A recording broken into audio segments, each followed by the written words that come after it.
السلام علیکم فرینڈز۔ آج حضرت بلال حبشی رضی اللہ تعالی عنہ کا نبی کریم صلی اللہ علیہ وسلم سے سچی محبت کا رونگٹے کھڑے کر دینے والا واقعہ پیش خدمت ہے، جسے سن کر یقیناً آنسو روکنا مشکل ہو جائے گا۔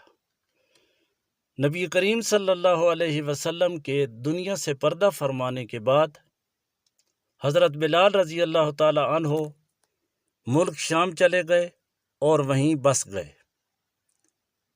ایک عرصے کے بعد خواب میں نبی پاک صلی اللہ علیہ وسلم کی زیارت ہوئی۔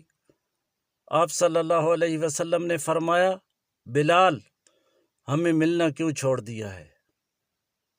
آنکھ کھلتے ہی حضرت بلال رضی اللہ تعالی عنہ مدینہ کے لیے روانہ ہو گئے۔ کئی دن کی مسافت کے بعد مدینہ منورہ پہنچے، مسجد نبوی میں حاضری دی اور روضہ رسول صلی اللہ علیہ وسلم پر پہنچے۔ وہیں بے ہوش ہو کر گر پڑے۔ جب ہوش میں آئے تو اہل مدینہ نے کہا، ایک بار وہی اذان سنا دیں، اللہ کے رسول صلی اللہ علیہ وسلم کے زمانہ والی۔ حضرت بلال رضی اللہ تعالی عنہ نے معذرت کی کہ اب مجھ سے برداشت نہیں ہوگا۔ آخر کار لوگوں نے حسنین کریمین سے کہلوایا، اب انکار ناممکن تھا۔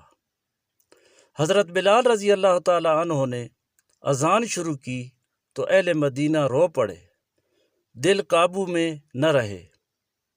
پیارے رسول صلی اللہ علیہ وسلم کے زمانہ کی یاد تازہ ہو گئی۔ عورتیں، بچے سب نکل آئے، غم سے نڈھال، بے قرار، ہچکیاں بندھ گئیں۔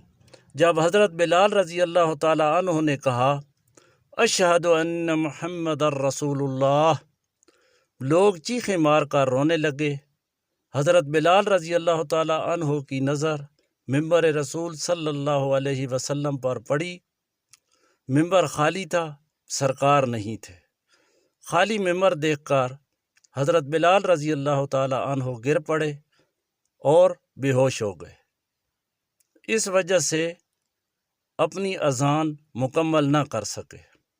ہوش میں آئے تو اٹھے اور روتے ہوئے شام کی طرف روانہ ہو گئے۔ یا اللہ، ان جیسی محبت ہمارے دلوں میں بھی بھر دے، آمین۔